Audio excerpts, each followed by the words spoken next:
Two branches of the American government were consumed today by the story of one former government official, ex-National Security Advisor Michael Flynn.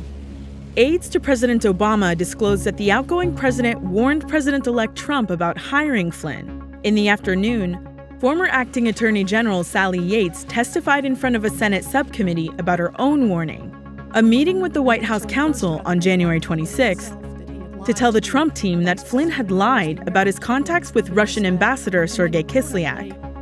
Every time this lie was repeated, and the misrepresentations were getting more and more specific as they were coming out, every time that happened, it increased the compromise. And to state the obvious, you don't want your national security advisor compromised with the Russians. 18 days elapsed between Yates's warning to the White House and the day Flynn was fired.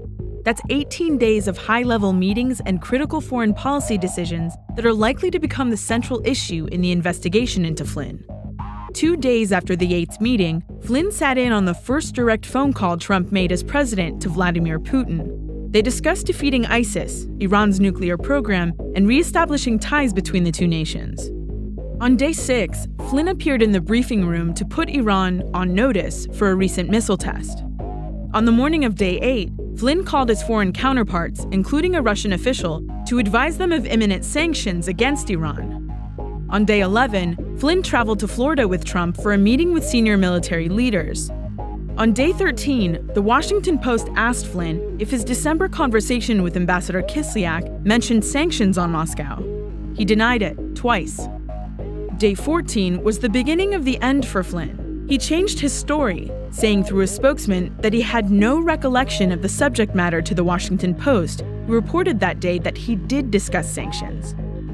On day 18, February 13th, President Trump asked for Flynn's resignation letter. Like the administration he served, Flynn took an unorthodox approach to National Security Advisor. When he waltzed into the briefing room to put Iran on notice, a source tells Vice News that the person in charge of Iran policy at the National Security Council learned about it alongside everyone else by watching it on TV, suggesting that the deeply compromised Flynn was intimately involved with the president's decision-making on national security.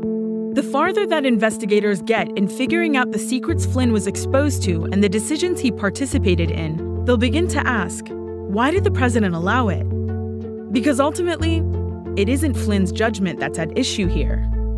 It's Trump's.